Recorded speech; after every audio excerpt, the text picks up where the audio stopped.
hurry to find this place or we'll be late. Make a left on Astrology Avenue. Oh, I'm sorry, I meant right. It should be right here at 444 Spirit Way. Oh, turn!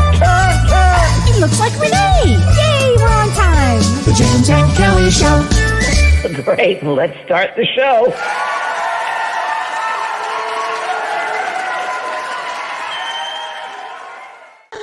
Happy Halloween!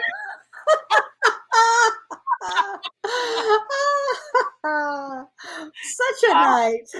Such a night. I'm the ectoplasm ghost. Jimmy, the ectoplasmic ghost. I love it. I love it. Oh, How are you doing, Kellee? Well, let me just tell you, I've got a glass of my ghoul wine here, and I'm just fine, thank you. How are you doing? I'm doing well. I'm just a little hot. It's a little hot. Okay. Hi, everybody. Happy Halloween, everyone. Happy Halloween. Oh, my God. The ectoplasmic ghost. Okay, wait. Show the picture of Pearly. It's so cute. This is Pearl today in her Halloween outfit. Oh, she's My Little Pony, everybody. My Little Pony. It's so cute. I love to see the animals dressed up. So funny. Happy Halloween, everybody. Happy Halloween, everyone. I'm going to take this off now that I've made my debut because it's really hot. Kim Ann Snodgrass says, James, it looks like you're doing a green tea mask.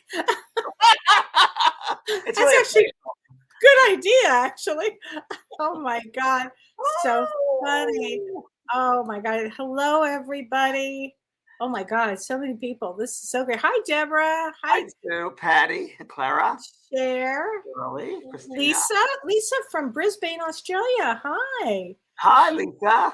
And hi, Ardelia, also from South Australia. Oh, wow. How fun Hi, is Christina. that? Happy birthday to your granddaughter. I'm going to burn up. You're going to burn up? Okay. Well, I'll leave my hat on. There you go. I'll leave my hat on. What the heck? I'll my trash bag away. So, James, I got the wildest question the other day, and it made so much sense to me. And I wrote an article about the veil being so thin tonight and tomorrow. So October 31st. Hold on 1 second. Pearl. Okay. Go to bed. Pearl's here. Puppy. Go to bed. Okay. Go to bed. When she walks around, I get a little nervous because I know what's going to happen. Okay. So you did some research about the veil. I did. And, it's very thin. It's the thinnest, actually, on October 31st and November 1st. But somebody asked me why. We just go with it's thin, and you and I can certainly feel how thin it is. Yeah. But I did some research, and then I came up with my own theory. And you and I were talking about this afternoon, but I thought it was so interesting is why is the veil thinner for these 2 days? I mean, what would cause that? And if you look back at Halloween's origins, it goes back to this ancient Celtic festival called Samhain. If I'm pronouncing it incorrectly, let me know. It's spelled Samhain, but it's pronounced Samhain. And the Celts lived over 2,000 years ago, and they lived in Ireland and the United Kingdom and northern France. And they celebrated their new year on November 1st. So October 31st was the day that they felt that this end of summer happened on the 31st and that the harvest was over and that it was the beginning of like a cold, dark winter on the 1st. And so also during that time, they believed that more people died actually during that period of time. And so they felt that ghosts would come back, their loved ones would come back on the 31st. And it makes sense because in those times it was probably very cold, right? And people died of cold. Absolutely. Of famine, as we talked about, cold, all kinds of things, viruses, anything, they could have died. But it seemed to be more the people were dying more during that period of time. And the other thing that they did, which I thought was interesting, is they did during that time divination. So that would be like foretelling of the future. Of course, that's what I think that's also when runes came out. The throwing. Yes. That's exactly the same thing at those festivals. We both have Celtic blood in our inside yes. us. So yes. But when I look at things like that, like the runes, and then also Stonehenge, it looks very familiar to me. I don't know how to explain it. It seems like me too. Totally. Me too, James. I have the same feeling on that. But I believe why this time, like that was 2,000 years ago.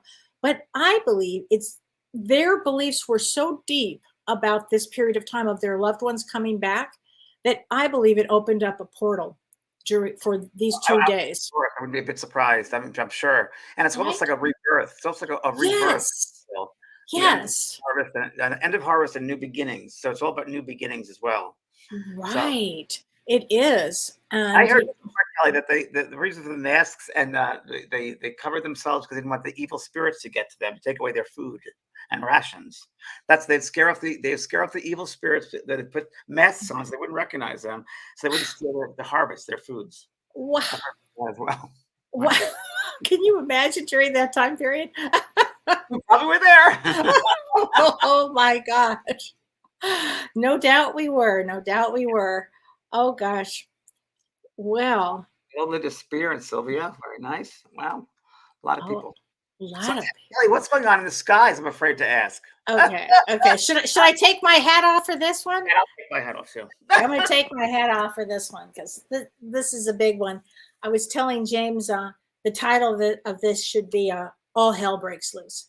This is a very powerful time that we're in astrologically. It's huge. I've been talking about this for months and months and months, and it already began. So, in fact, James, I'll tell you something odd. I mean, this is kind of odd, but even the World Series was canceled tonight, just Strange. 20 minutes ago or so.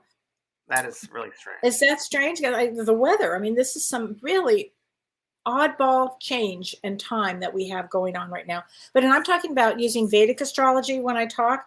But currently, as of yesterday, Mars went retrograde. So what is Mars? Mars is the planet of war. Mars is the planet of energy, and it propels us to take action. And it is retrograde in, oh my God, I can't believe I just spaced this. Hold on a second. It's retrograde. It begins its retrograde in Gemini. And then on November 13th, in 2 weeks, it enters Taurus. So what does this mean? It makes it a very unusual retrograde because it's going to be in 2 signs. Very unusual. When it's in Gemini, it makes it, for us, going to be very challenging about communication. So I want everybody to watch the way they communicate. Kelly, this is Mars you're talking about? Mars in retrograde. And Gemini is communication. Yes, exactly. So things will go haywire. In fact, even at LAX today, there was a gas leak at LAX. I mean, it's really strange times that we're living in. And so this is a unique retrograde. Number one, it's unique because Mars goes into 2 signs with it until January 12th. So it'll be in Gemini and then in Taurus, which makes it very powerful. But what really sets this up to make it even more powerful is that it's between 2 eclipses. So we just had an eclipse, a solar eclipse on October 25th.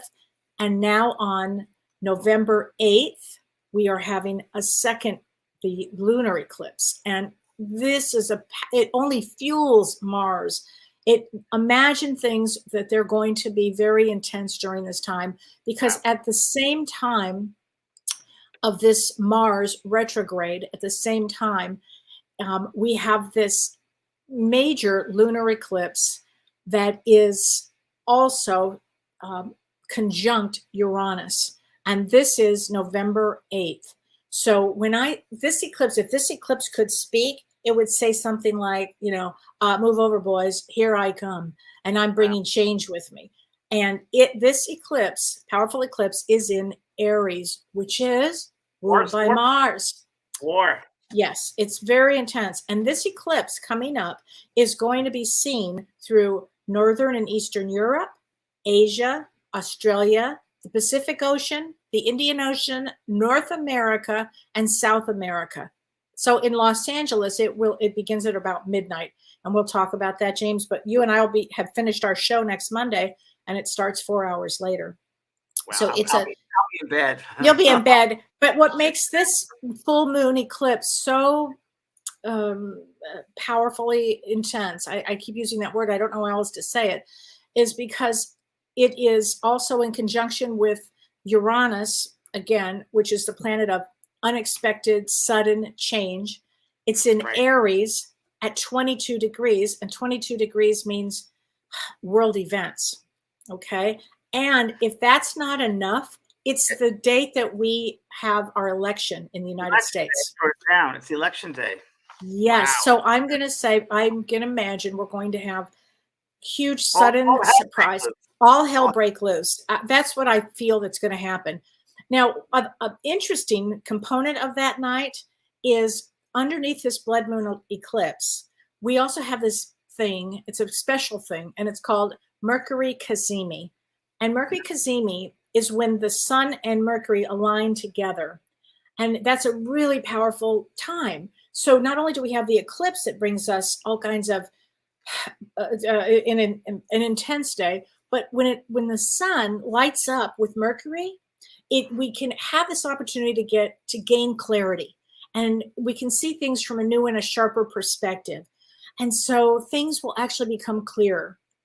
And I feel that the last eclipse we had, the solar eclipse on the 25th, and these eclipses last for 6 months. And that one, it was about healing deep wounds, relationships, rewriting your karmic contract, your contract that you came in with. But this eclipse is really interesting because it helps us as an individual. It's time to reinvent yourself. And what I mean by that is adding the traits that are really important of why you incarnated: compassion, empathy, kindness. This is a great time to put this in, and we're all going to be tested because Mars wants to battle. So this is really going to be a time where you'll all be able to reinvent yourself in the most positive way of why you even incarnated to begin with. So something, and we'll talk about next week the things to do, but basically, setting your intentions, writing them down, definitely time for meditation, and really keep an eye on, a good thing to do, James, would actually to write your intentions down and light a candle after you've done that, or light a candle as you're doing that, and then burn it. And that might help engage the energies of release. So write down the things you want to release, and then you want to usher in the new changes. Yeah, I like that. And Carol Hawkins said earthquake, which I wouldn't be a bit surprised. With Uranus, it would probably be earthquake. And I also believe, too, that, I know we've talked about nuclear things, and I believe, and let me know how you feel about this, that, spirits on the other side, they're there to also help in these kind of situations. And it also wouldn't be totally surprising if ETs were out there helping on some level. What do you think? I think they are already. I think Yeah, we're not aware of them. Yeah, there's such a high vibration, a different frequency that most humans don't see them. Yeah. I've seen them. I've been aware once at a big party in Hollywood, and I was at a big courtyard, about 200 people, and myself and a healer friend of mine and my good friend Jordy, we're all in different parts of the courtyard. And the three of us looked up, and so this big ship, and underneath all these lights are coming out of it. I'm like, oh my God. And I looked at them, that Jordy and my other friend, and we were looking at each other like, look, can you see it? And nobody else noticed it. Oh my God, just you guys. It's us. So they wanted you to see it. Yeah. And then I'm going to Sedona, Arizona. So I'll be I seeing. know. Well, tell everybody what you're doing in Sedona. It's kind of exciting. Yeah, there's a Illuminati Film Festival. It's like the biggest spiritual film festival in the world. It's like the 12th year, and I worked in a film called Fear with Bill Bennett, and it's going to be premiered there at the film festival. And on Saturday there'll be the film, and also I'll do a question answer panel afterwards, and some mediumship as well. And there's lots of different films for a whole week, so I'll be doing that this weekend. That'll be fun. And that film comes out, I think, soon. It'll be next week. This is a premiere, so it'll be coming out. It's called Fear, so it's pretty interesting. I helped them with it regarding, talk about fear, what fear is. So people should know. So love or fear, that's it. That's what it is. Yeah. Oh, how great! How fun! Wow. Okay. So Kellee, we're going to talk about ghost stories tonight. Yes, I think you should go first. I've got a couple good ones, and I know you have a couple of real good ones too. Nadine is on. Hey, Nadine. I have a good one. Last week I did a 5-day course with Lynn Probert, my friend from the UK, And some of the people here were in the course. So thank you very much, everybody, for commenting and coming into the course. It was a great course. It really was. And the advanced mediums helped the beginning mediums in a real cohesive group. Oh, so really, lovely. yeah, it was really, really interesting. And as you know, recently we lost a good friend of ours, Mavis Patilla, who was a wonderful medium for many, many years. And her memorial was on Saturday. Saturday at 7 a.m. Yep. And my course had a lot of Mavis students, and we talked about Mavis all week. And it was very interesting because we had a question and answer discussion about phenomena. And I happened to mention, well, a friend of mine, I didn't give your name. I think it may have been my friend Kellee. Everyone knows you. But the glasses flying across the room. Oh, I had terrible problems with energy. Yeah. And we're talking all about these sorts of crazy phonetic energy. And all of a sudden, a card table in the back of the room stands up and falls right down. No one was around. So I said, oh, Mavis. Because there was a leg that came out. And if it's going to go under, it'll go, usually the leg should be pushed under. But this was pushed out and bent. Oh, I understand. You know, Mavis and I had this conversation many times about table tippers because she came from a family of table tippers and I came from a family of table tippers. There was no doubt it was Mavis lifted that up and kaboom. Yeah, no doubt. And then the next day was a memorial, so we did, watch that. But yeah, that was pretty interesting last week. I must say, that's pretty interesting to see the phenomena like that. When you get to see it with your own eyes, it really does something, doesn't it? It's amazing how hard spirit works too to get that done. Exactly right. I mean, it must have took a lot of spirit energy to get that. And plus all the forces and energy in the room of all the students, helped to bring that about as well. But yeah, it's amazing that to see, and that goes up there in that, I don't know, 3% in your lifetime to see certain aspects of certain phenomena. Definitely that was one of them. Some others, of course, in Brazil, a couple of things happened there. But yeah, some really interesting stuff, I must say. So that's great. Another time, I'll tell you, I went to a good ghost story, is I was invited to go down to Loretta Lynn's mansion, who just recently passed over. Right. We were good friends. And the night when she passed, the night before, I had a dream of Loretta. And I thought, I got to call her tomorrow because she might not be around long. And that morning, I woke up and I heard she passed away in the night. Wow. How did you meet Loretta? That's amazing. I met Loretta through, I think it was Entertainment Tonight. I think that's where I met her. And then she invited me to come down for a place for the weekend. And then that was it. We became friends. And we, it goes on. But I stayed there at the mansion with my friend Jordy. I brought her with me. And I was either with ET the Entertainment Tonight that weekend, or I was by myself and then went back, something like that. But she had a mansion and it was supposed to be haunted, Plantation Mansion. Now wait, was this where was this? Tennessee. Nashville or Tennessee? Okay. Tennessee. Yeah, Tennessee. Hurricane Mills, Tennessee. And it was interesting because I'm very open. Nothing really happened. And then she said, you just wait, James. You're going to see it's going to happen. You just wait here. So she went to bed around 11 o'clock and we just hung out, Jordy, myself, and I think her daughter, Patty. And probably around 1 o'clock in the morning, to the front of the house, we had like this vision, all of us that were there. And it was the most wildest thing ever. It was like as if we were taken back in time. And it became a war zone. And when I say war zone, these Civil War soldiers left and right are all over the place. And they're getting their nurses with pans of blood. And you see people sawing someone's leg off. And it was like the medics for these Civil War soldiers. And I was like, oh, whoa. And it was very bloody. I remember that. It was very, very bloody. Oh, my gosh.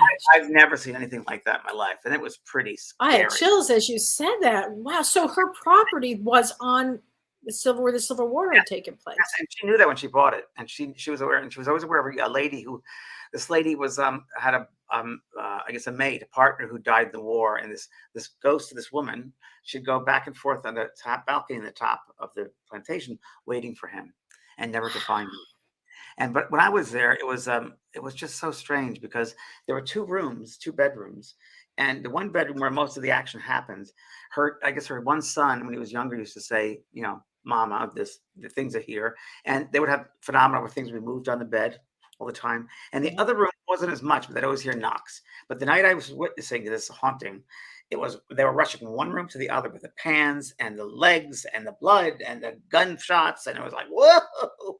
Oh my God. So you got the full experience. Full experience. Yeah, and they wanted you to see that. Yeah. It was well, you described that really well, but wow. Yeah. And there's another time where you walk around the property and I saw an African-American lady, big lady, and she was coming from this little brick house in the back, a little like a storage.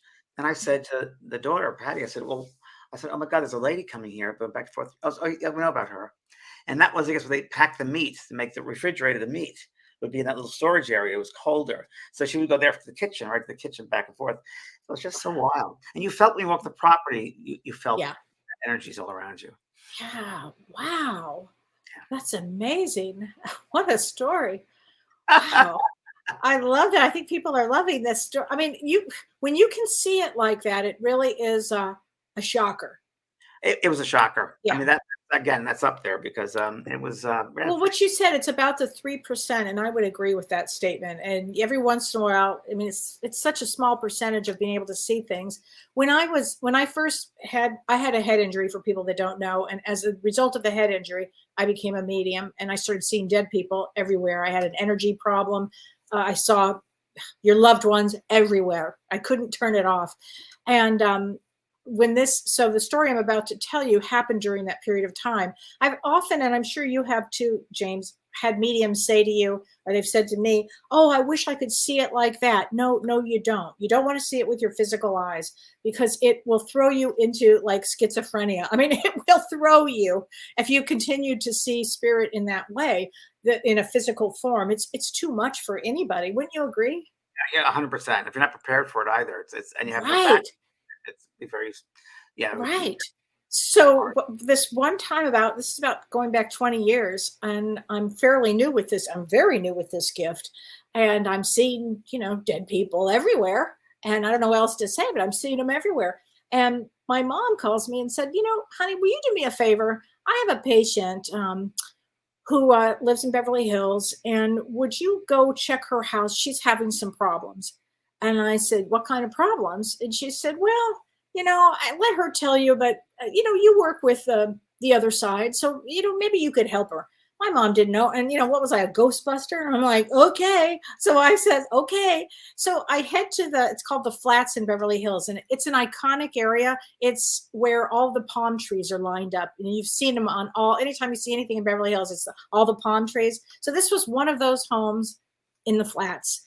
And I pull up to this, all I can describe it as is a medieval house. Like, like how some of the houses, James, look, well, sure. Medieval. I just don't, it wasn't my taste, but it was medieval. So I pull up, I get out of my car, and these giant gates open up like this. And I'm like, holy mother of God, what have I got myself into, right?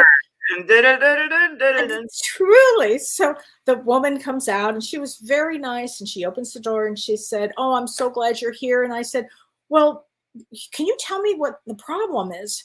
And she said, yes. She said, I have 2 sons, one is 7 and one is 10. And I'm constantly missing shoes. Okay. And my 7-year-old now thinks, and he was a Caucasian kid, he thinks he's Japanese. And I said, oh, okay. So she's telling me this. And I said, well, I have no idea what's going on, but all right. So I said, may I walk through the house? She said, yes, take your time and walk through your house.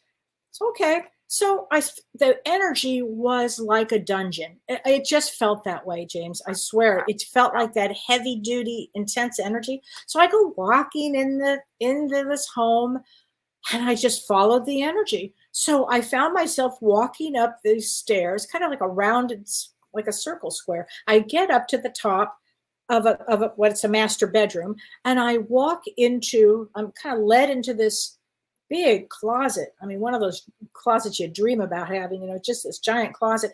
And a little girl with like, blonde hair just flew past me carrying a shoe.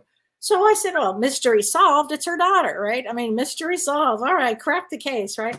So now I'm going to try to figure out, why her son, has this thing about Japan. So I start walking around. Now I go downstairs, and I go into this giant living room, like this enormous living room. And it's medieval. I mean, the whole thing is medieval. And I look up, and just like your war scene, your Civil War scene, here's what I saw. I saw the whole ceiling were people in what we would call now costume, but they weren't costume. They were from whatever century they were from, wearing their outfits and dancing and dancing and dancing. And they wanted me to see this. And I'm like, oh my gosh. And then what the heck? And then I see a person in a kimono. Oh, wow. And then I said in my head to him or her, I said, are you working with the child here? Yes, yes. Oh, okay. Well, I have to talk to the mother about that. I wasn't afraid. I was mostly just like cracking a code. I had to crack this code. It's funny that I wasn't more afraid, but I really wasn't. So I come back. I just wanted to get out of the house. So the house was very creepy. So I go back and I said to the mother, okay, I cracked both codes. Here we go. I don't know what you're going to think about this. But I said, your daughter took the shoe. I said, she's about 4 or 5 years old. She took the shoe and she's probably got all your shoes. She said, Kellee, I don't have a daughter anymore. I said, what do you mean? And she said, I said, yeah, I just saw her. She's like 4 or 5. She said, well, my daughter passed 4 years ago when she was 1. And I said, oh my God, so she'd be 5? I said, well, she's got your shoes. Wow. So then I said, and as far as the Japanese connection, I don't know how to tell you this, but you've got a full dance floor up there. I mean, it was a portal that had been opened up with all of these. And I said, and there is a person who's dressed in a kimono who's helping your son learn Japanese. And she said, well, he keeps talking about a woman in a kimono. And I said, well, that's it. I'm telling you, I saw it. And then I said, who owned this house? How long have you been here? She said, 3 years. I said, who owned it before you? It didn't matter. The history went back about 1945 to 50, and a famous person owned the house, and he was famous for doing seances in that very room. And I'm telling you, and you and I both know, Beverly Hills is as haunted as possible. It's so haunted. It's on some oddball ley lines here. Really, it is, right? And so I left there and, headed back home as fast as I could get home. Wow. As fast as my broom would fly. I got home. I had to get home. I was like a wreck over that one.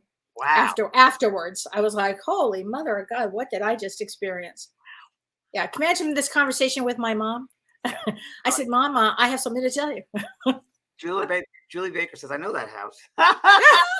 I mentioned earlier that they think that many times it's a loop of emotional, when the spirit passes over, if it's a trauma or the way they pass, there might be a loop through time, like a split through time, because there's no time in that world. But mindset, it creates this loop. And I agree with that. There's a kind of a loop in time and they react. And some people think it's stuck. I don't think they're stuck, but there's this emotional tie there. That's so true. It's like droplets or residue. If you do and absolutely. And I think that there were some lifetimes, like these ballroom dancers, that they came from every lifetime that they probably many of them have had. Maybe their favorite ones where they were dancers or something, because everybody was dressed differently and it was not Halloween. Well, it's very, when I did the show Ghost Whisper, we had a lady named Miriam Mikowski, who was a ghost. She would work with earthbound spirits.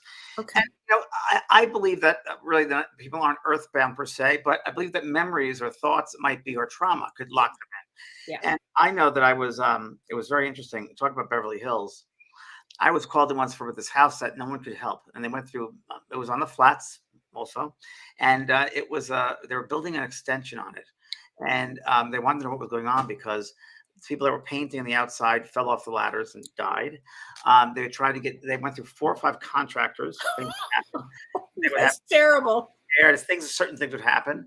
And I walked through that place and it was like, as you know, going through one floor to another or a room to another, you feel certain things. Yes. Because one area was a basement. Now, they rarely have basements in Beverly Hills, but this had a basement. And I felt creepy as could be. And I got down there and I started suffocating.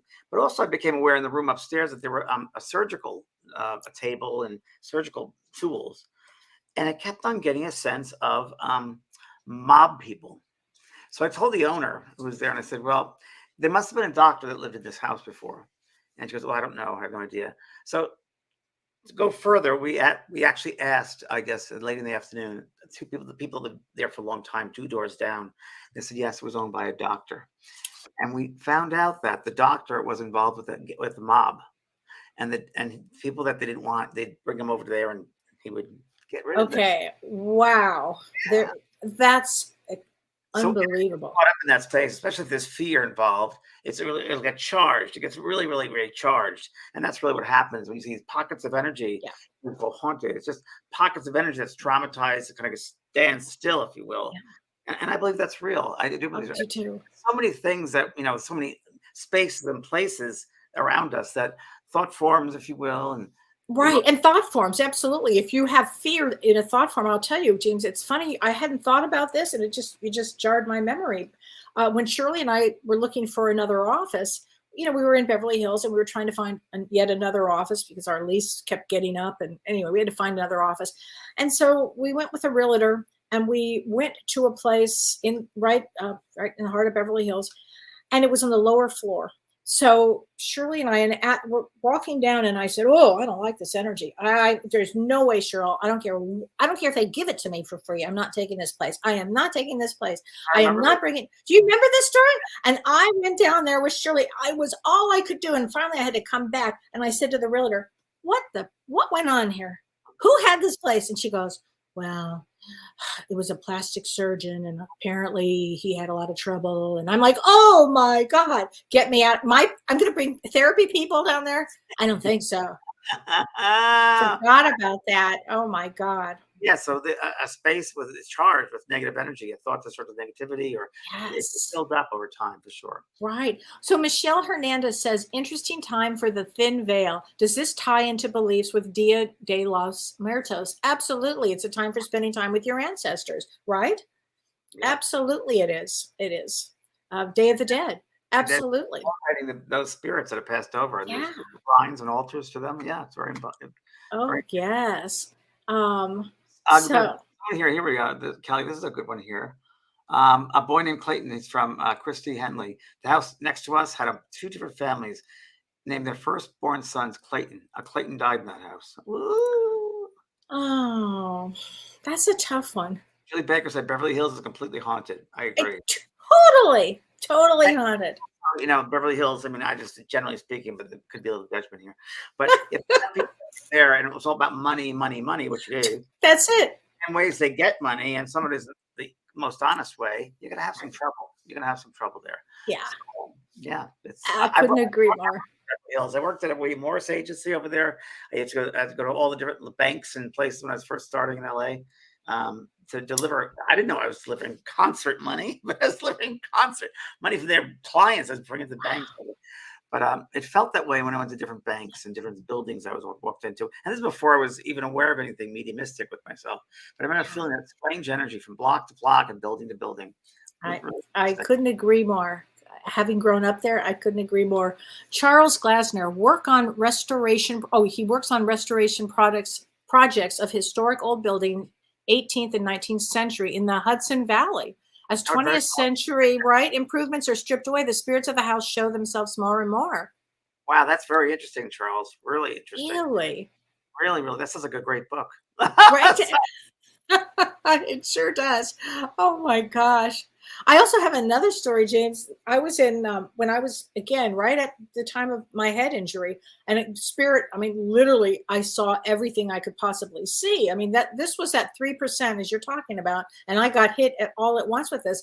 And one day I was outside. In those days, I smoked cigarettes. I think I was really anxious. You really? Yeah, I did. Wow. for like a 2-year period. I think I was anxious about this gift and how to work it. And I think I was just anxious. So anyway, I had lived at the beach and I was out on my balcony and I'm smoking a cigarette. And all of a sudden I look over to the right and I see a woman on the balcony and she's smoking and I'm smoking, and I wave to her and she waves back to me. And she was dressed beautifully in the St. John knits. I've told this story before, but it just always blows me away. It was so beautiful. And I just smiled. St. John knits? St. John's knit. It was a really expensive outfit. And her hair was back and she was probably, 80, just beautiful, like a stunner, must've been a model. And anyway, this went on for 7 nights. I'd walk out, I'd be smoking, she'd be smoking. And every time she was wearing something different, a different St. John knit, but something different color, different outfit, something. It was amazing. I was so like, gosh, one of these days I have to talk to her. So anyway, that weekend, my sister comes over, the mortgage person, and she says, let's go check out that property over there. And I said, what property? She said, the one, next to you. I said, it's for sale? She said, yeah. I said, okay. So we go upstairs and we walk in, and the place is, nothing is in the place except for a rack of clothes and a man. And I said, where's the woman? There's a woman that lives here. She always has the St. John knits. Where is this woman? I've got to say hello to her. And he said, that's my mother, but she died 9 months ago. Wow. And I said, holy mother of God, again, what did she die of? Cancer? He said, yeah, lung cancer. Yeah. I think I stopped smoking at that point, but I would think so. I think all of it was too much. Micaiah Whaley says, I was in an old building in Los Angeles and the energy was off. I refused to use the elevator. As we walked past, and I said, I'm not going in there. I'll take the stairs. The elevator opened. Yes, I believe it. I believe it. Gosh. Gina D'Angelo, I lived in an old home in Muncie Park, it's in Chicago, over 60 years ago. In the 80s, my parents would go out and just couldn't leave the TV room, newest room in the house, until they came home. Just creepy feeling, not scary, just odd. Yeah, you feel when it's odd and it's creepy. It's not balanced. It feels a little off. Yeah. It does feel off. Yeah. Oh, God. It sure does. Wow. Christy Henley says, yes, there have been a lot of alien sightings. I've heard about that, Christy. I agree. There have been. Wow. Yeah, there sure have been. Hey, a great movie tonight for people to watch, the Halloween movie, it's a really good movie, is Talking to Heaven, the movie with Ted Danson, who plays me. Is it tonight?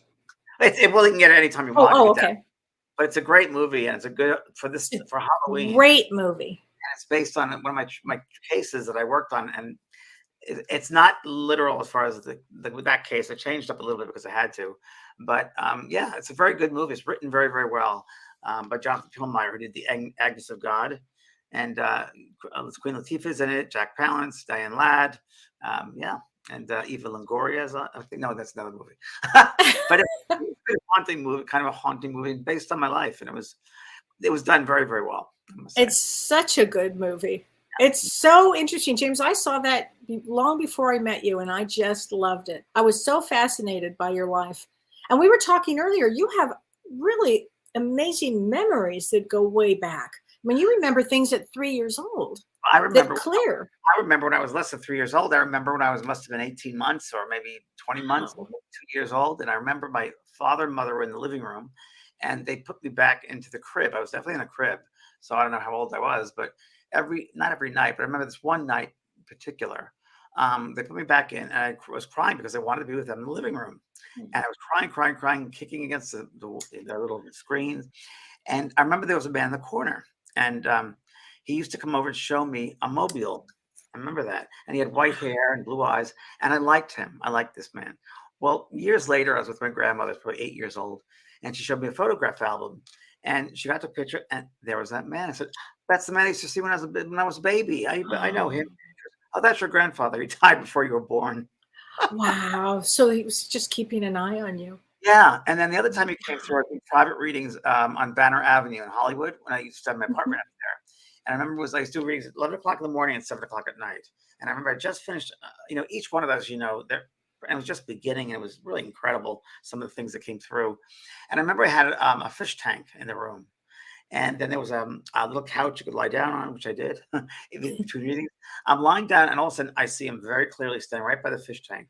And he said, "You're doing good work, James. Keep up Jimmy boy, something like that. You're doing good work, Jimmy boy. Keep up the good work you're doing. We're watching you." And it was my grandfather, the same man I used to see. Oh, so would you say he's been one of your guides your whole life? I don't know. Maybe in the background? Background, perhaps. I've always had an affinity to him, so I know that I know him, and I just connect with him. I've never met him. Never met the man in physical. My gosh. Wow. So Mark Brevard says, "Happy Halloween. Now that the veil is thinner, I hope my mom will visit me. It's her birthday tomorrow, the second year since her passing. I love her so much." Absolutely, Mark. I mean, this is really a great time to connect with your loved ones. What do you think is the best way, James, for people to connect with their loved ones? One of the things you can do is one of the things you can do tonight or tomorrow is I call it the surrender exercise, where you sit quietly and you work with your breath. You know, inhale, count to 3, and you exhale out of mouth, count to 5, and you just ride the breath. And you know, you just breathe in and just ride that breath, and slow yourself down, and like be still, become still. And then you ask the spirit people to come through behind you and just say one person's name if you want a particular spirit, or if you just want to see who comes in, and welcome them in, invite them in to stand behind you, put their hands on your shoulders, and lean into it. Let yourself drift off, and let them come closer and closer, and start sharing that space. So we usually will say, you know, we see as one, we speak as one, we feel as one, and you let them come forward, and you kind of step backwards, and that's very successful.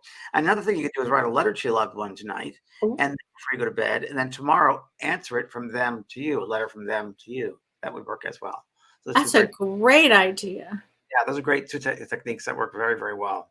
And patience and surrender is really what it is. I explained this the other day. I explained it today as well, my soul care, that the mind is open. The mind is what spirit uses us, the mind. So if we can open up that sense, the space of the mind space, and let them come into that space, we'll be able to receive, if you will, information and memories, emotions from the spirit friends. Yes. And then some people say, well, you're a medium. Well, in a way, we're all mediums in that we're souls encased in this physical body. They're souls that are not in the physical body, but they're still souls. So the only thing that's separating us from them is this skin, this suit. And because that veil is thin, they're closer to us anyway. So this would be a very good time to do it. Yeah, it's a great time to do it. I love that idea of writing something, James. I think that's really important. Right.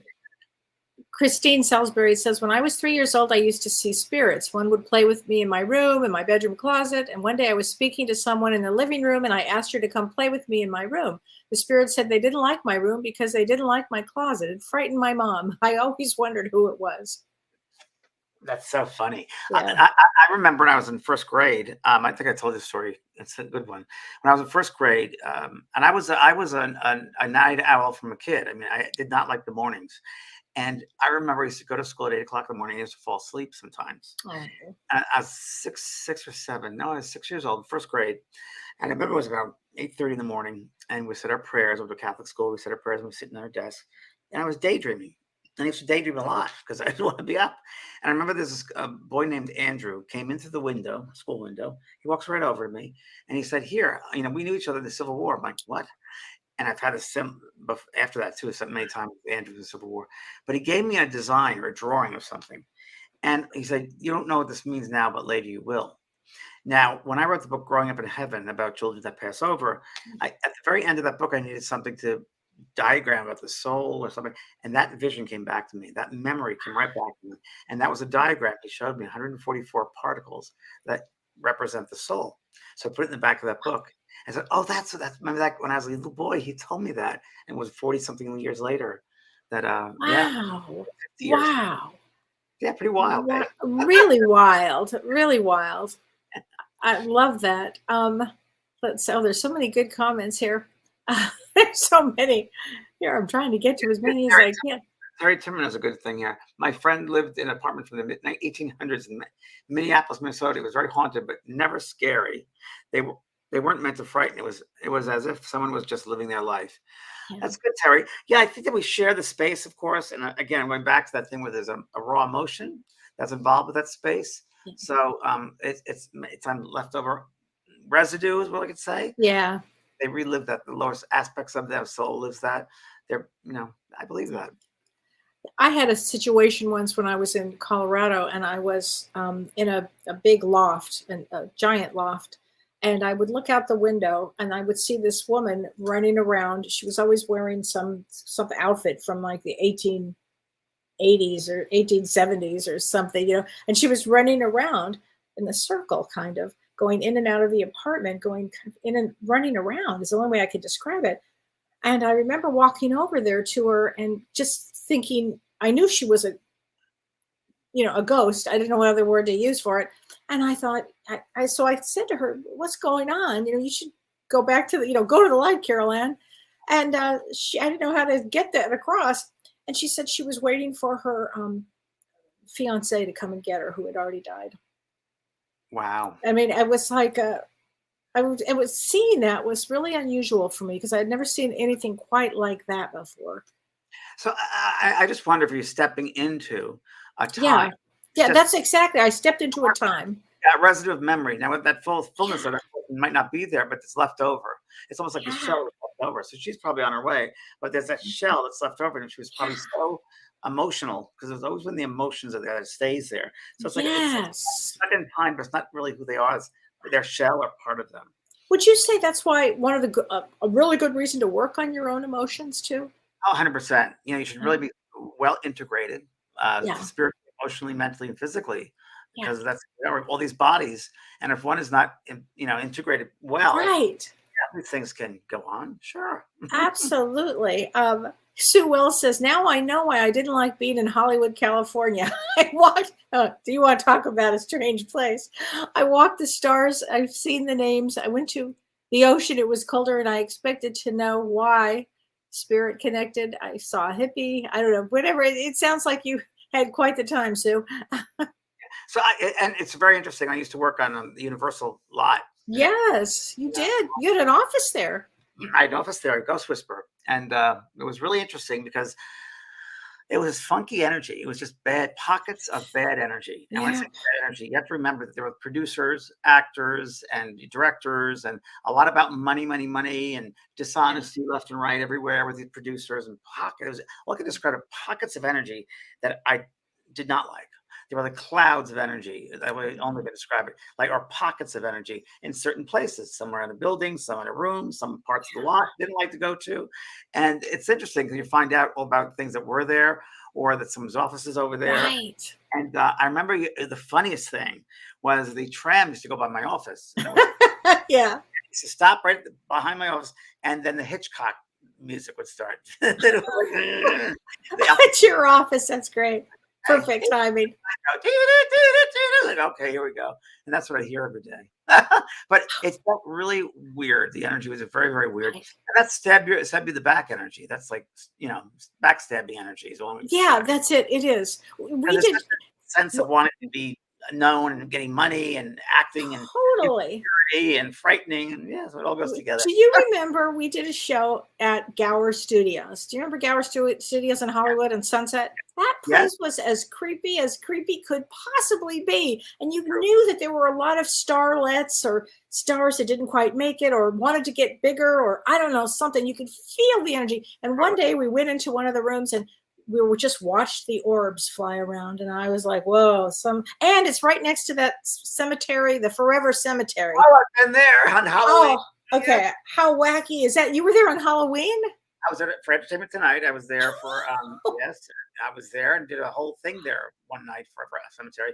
And Valentino came in and a bunch of different people that were there. Some people didn't know the name, who they were, but we had names. I had the names. They gave me their names, and they ended up being directors or producers or a costume person or actress. It was really interesting. I also went, Kelly. Again, this was probably because I was in tune into what was going on in the space. So I can read a space. So if you're going to bring a certain space, I can tell you exactly what happened or see it and so forth. And they brought me to Lucy and Desi's a little apartment in Paramount.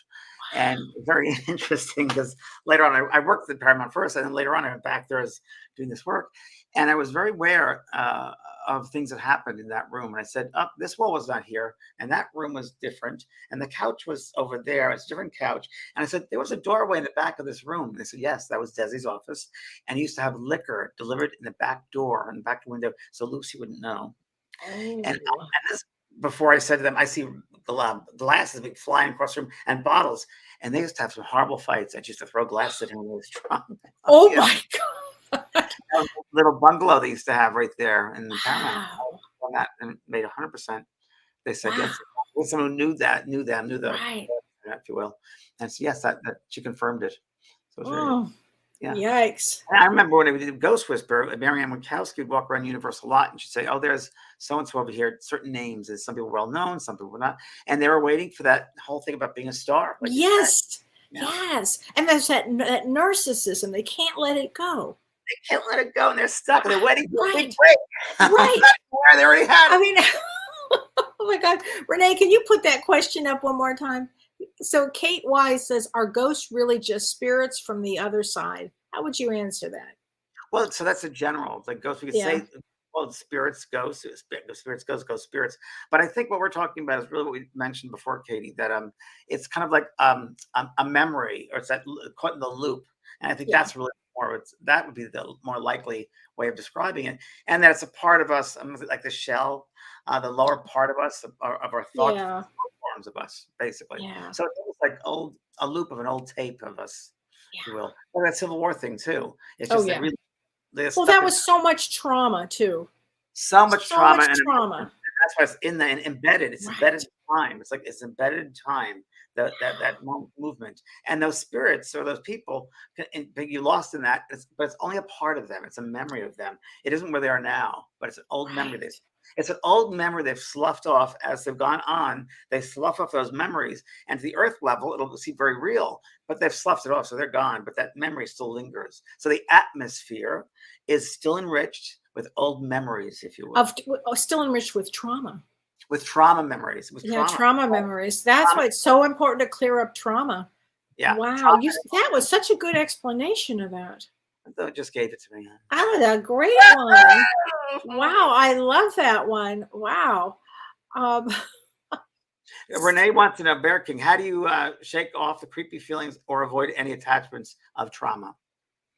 Work on, well, are you talking about somebody else's trauma? I mean, walking into a situation where you feel the energy of trauma, or yes, exactly. Or yourself having trauma, or you walk into a place that's creepy. Yeah. Well, if you're talking about yourself, that means you really need to get in touch with what is going on with you. I mean, what traumas did you experience, and really getting some deep help and work with it, and to help release the trauma, because it can be released. There are wonderful therapists that work with that.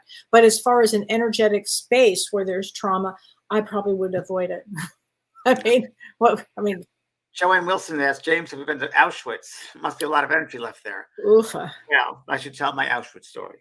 Okay, because I've never been. No way. Well, I wasn't aware. I wasn't in this lifetime. James, I was not there, but I've been there before. Oh, okay. I've always had a fascination with World War II, Nazi Germany. I'm obsessed with it. And there are certain friends of mine, like my former roommate, who's obsessed with it. My friend Joe from Pasadena is obsessed with it. Right. Obsessed with these things because I just know I was there at that time. I just know it. Now, funny enough, I went with my friend Ken, who was into it. Yeah. We went to Dachau, and we walked around Dachau. And we looked around and said, well, it's kind of clean here. We didn't expect any. And we looked at what was left in the oven. And just a fascination. And I felt nothing until the very last part of the tour. There was a first room. And in that room, I had to get out. It was horrendous. It was like you were drowning in sorrow and screaming. And what we found out that first room was when they first entered the camp. Oh, my God, So how awful. And the Auschwitz, this is very interesting since I've always had a fascination with that Nazi Germany. I just don't know. And Germans, and all my friends are German. And I mean, it's just so, I just connect with that. So weird. And 50 of the von Pragues died in Auschwitz. 50 of my relatives died there. Even in Israel, there's a memorial for von Prague. Wow. So that could be also a natural connection. Well, I think so. What? What? Oh. I had a dream. I think I told you this, Kelly. Yes, I have to have told this. I had a dream one night, or one day. I was at twilight state. We were just about to wake up, and I was walking. It was 1938, and there was a cobblestone street, and there was a man across the street from me in a complete suit and tie and hat, and I also had that. And it was. I remember him saying, "Okay, we'll see you later." Then you come back. I said, "Yes, I'll see you." And he goes, "Okay," and he goes, "Hi, Hitler." And I was about to go, "Hi." Oh, I can't say that anymore. And I woke up. So would you say then this life is karma? Wow, really? No. Well, that would explain a fascination too. Without a doubt. So I was aware of it. Oh, hi, Pearl. You want to go out? I know she wants to go out. Does she want to go out? Yeah. Let her. If you do, and then I'm going to talk about Prajna now. If that's all right with you. Yes, and I'm letting her out, and I'll be right back. Okay. Is that okay? Yeah. Let her out. And I have some news I really want to discuss with everybody. And I was given the permission to talk about it. Look at Pearl. Hi, Pearl. Oh, she loves her daddy. She loves her. My Little Pony. All little girls' dream. She's so cute. Oh, my gosh. Okay. So you remember I had a situation, a medical situation a few months ago. Well, just recently. What am I saying? I'm trying to put it behind me. I'm trying to move along that line fast. Well, Yeah. my dear friend Prajna Avalon, who you've heard me talk about, she's an incredible healer, and I work a lot with her. She also had a medical situation, an urgent medical situation, about the same exact time as mine, actually, with the end of August. And she had a situation. She's always been a runner, and she's always taking care of the poor, and she's done all kinds of things, taking really good care of herself and others. And she's an incredible healer, as I mentioned. And she had a wart on the bottom of her foot, and she went to have the wart removed, and she was told she had to have it in surgery. So she went into surgery to have it, and the surgeon made a horrible gash and went down to the bone, actually, making a huge situation that put her in the hospital for 6 weeks. So she's just now out of the hospital. And I just want everybody to know that it was a really rough situation. And so she is going to need some help. So I started a GoFundMe for her. And I think that if anybody is inclined and would like to help her, Renee, would you put that up when you get a chance? We'll put the link in the chat boxes if you'd like to take a look at it and stuff, because she's going to need some help. I mean, she'll be back to be able to work soon, but is going to need some help financially, because it was a really rough time. The hospital bills and insurance in Brazil is really rough. So I just want to thank you and reach out to her. Thank you very much for letting me say that. And before I forget too, I'm going to be doing my full astrology report on Ask Me Anything. I'm going back on Thursday. That's great. This Thursday, November 3rd. You can join me for Ask Me Anything. Yeah, and we'll do November, all the astrology for November. And I have a sale going in my school right now, 25% off until tomorrow. So of most of my classes, and there's a code Spirit 25. Oh, there it is. Coupon Spirit 25, and on all eligible courses, some great courses that it's applying to. So check that out. That's a great discount. Spirit 25. I love that. That's perfect. It's a perfect time to take classes, everybody. It's a great time because this is a transitional time. We're going to see huge growth in all of us will grow a lot. And your classes really are all about spirit and spirituality. Transformation. It's all about transformation. It's perfect. Perfect time for that. And well, happy Halloween. I got to go because I got to bring my girl out. All right, everybody. And next week we'll be talking about totems. Thanks, James. Bye, everybody. Bye. You've been listening to Both Sides Now and Beyond, featuring spiritual medium and master teacher James Van Praagh and spiritual medium and psychotherapist Kellee White. That was great. Maybe we changed some lives. And maybe opened up some minds. Which way do I turn? Right. I mean left.